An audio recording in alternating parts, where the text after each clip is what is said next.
Hello everyone, and welcome to the lecture on the Epic of Gilgamesh Part 1.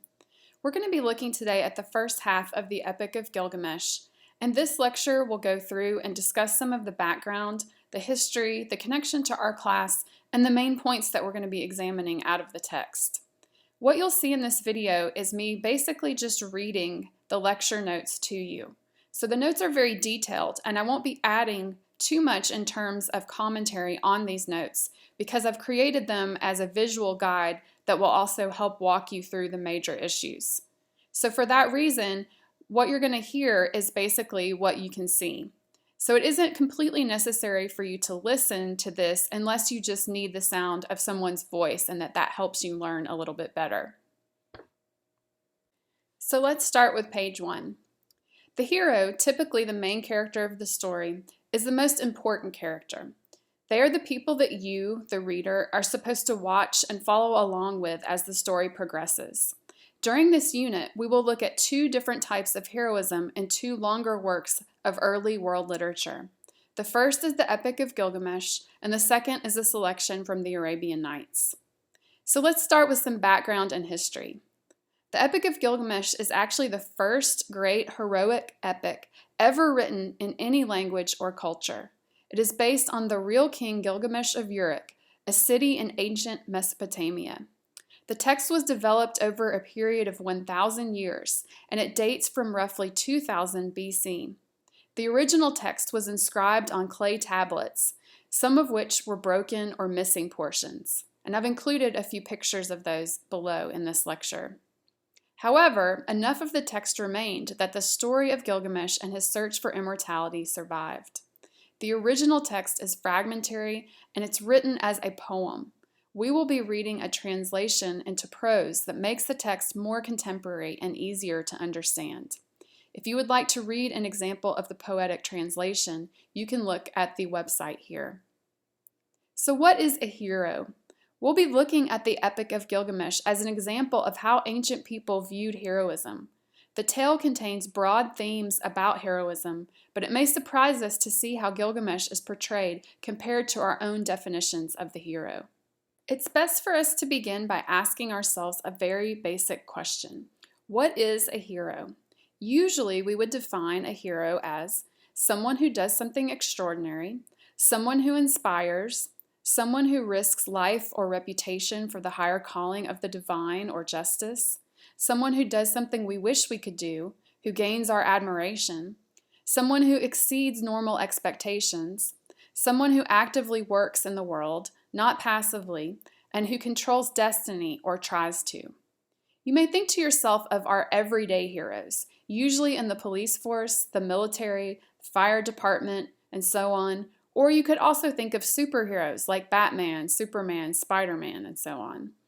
All of these types of people, whether they have superpowers or not, are usually considered heroic because they are extraordinary in some way. They are willing to encounter danger and are usually selfless and try to protect others.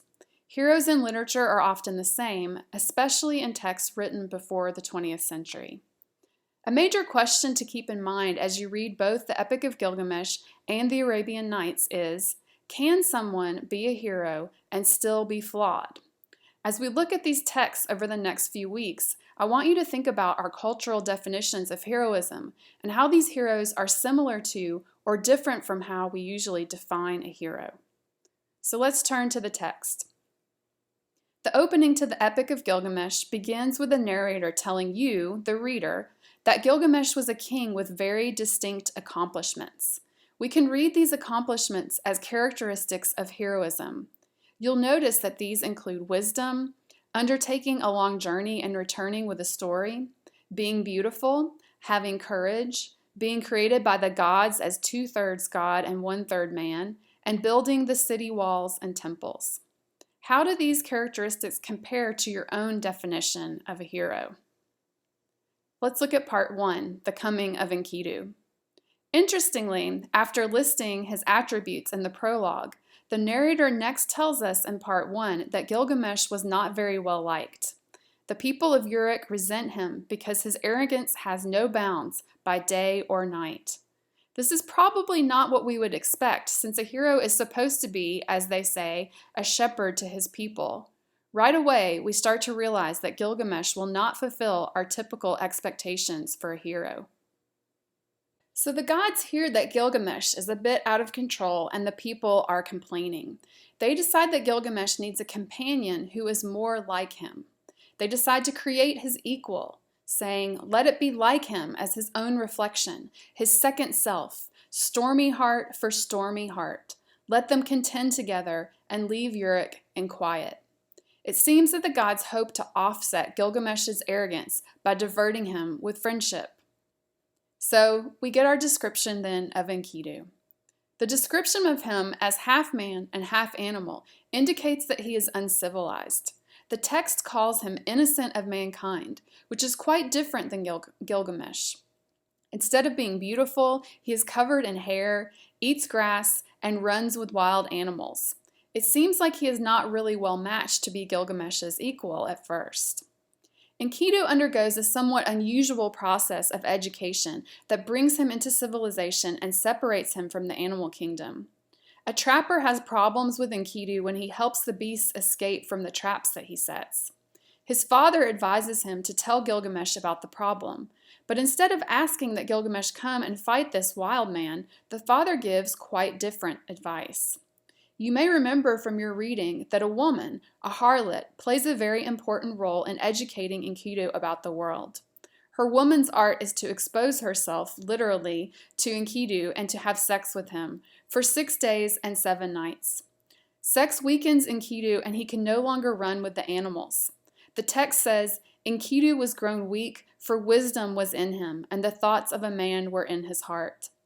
Through sex, Enkidu is ushered into civilization, and he can no longer be a part of the animal world.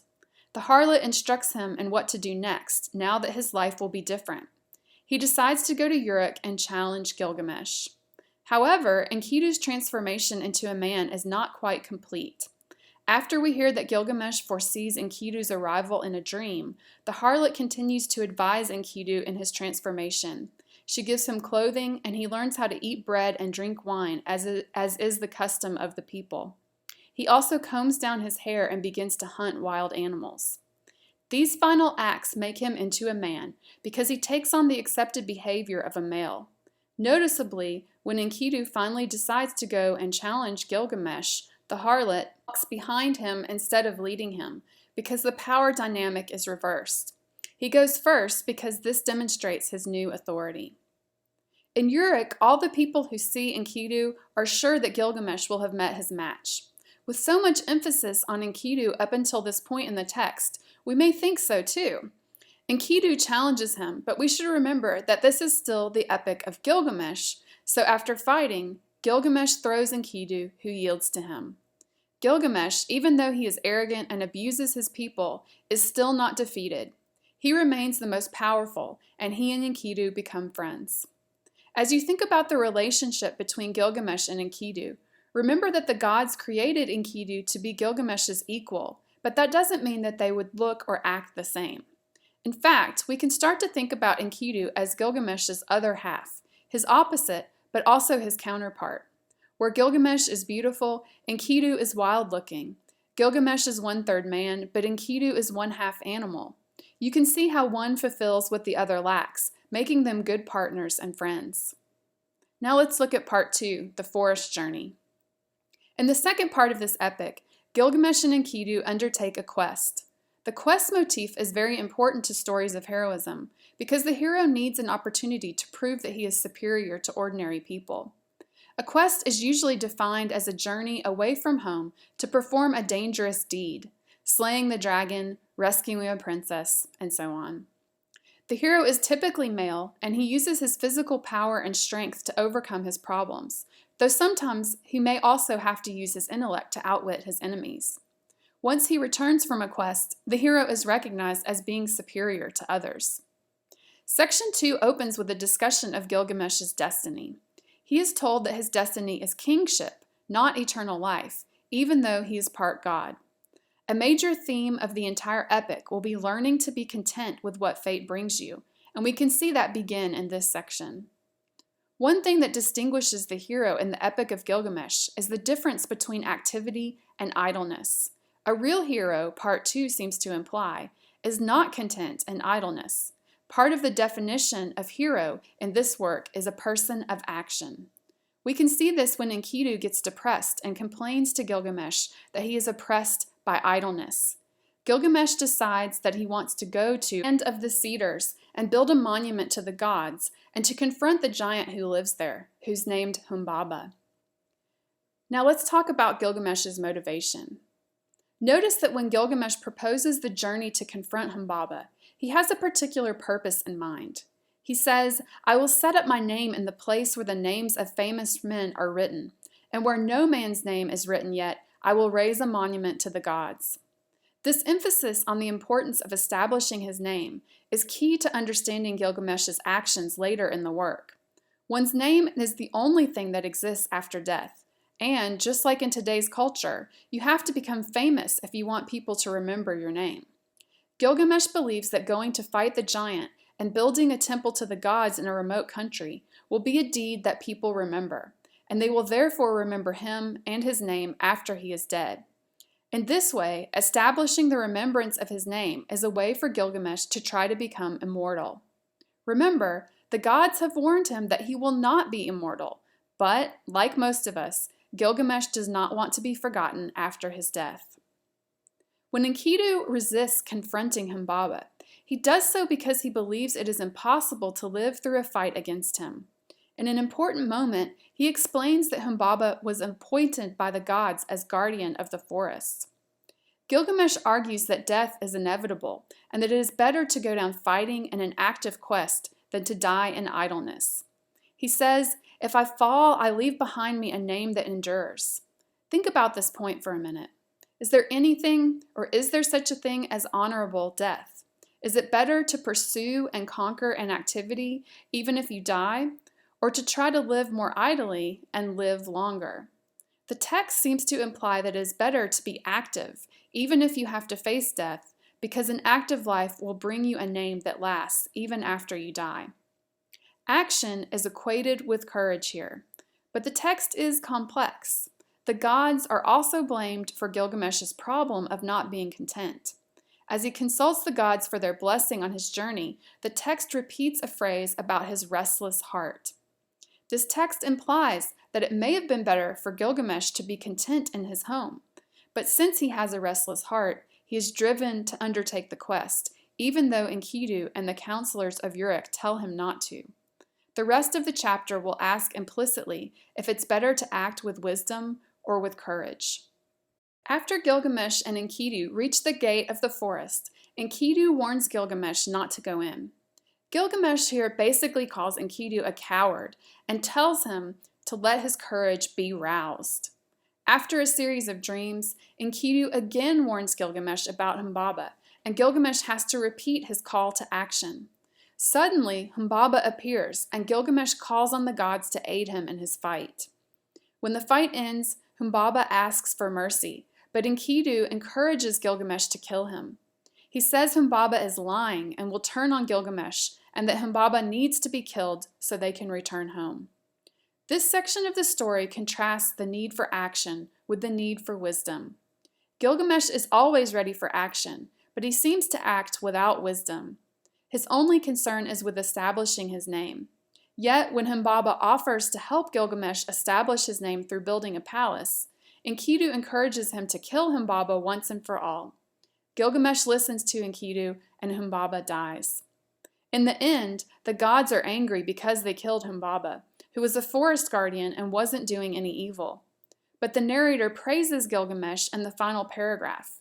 His deed is ambiguous, and we aren't sure if it was good or bad to kill the giant. The result is that his name does live forever, but we wonder if he is really a hero to kill someone who wasn't harming anyone and didn't seem to deserve it.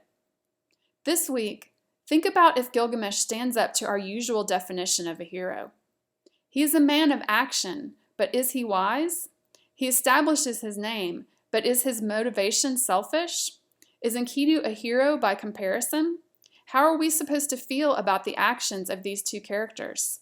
How do they compare to more modern definitions of heroism, or to our popular superheroes? These are just some questions for consideration as we continue to read, and then we will discuss these chapters together. Thanks.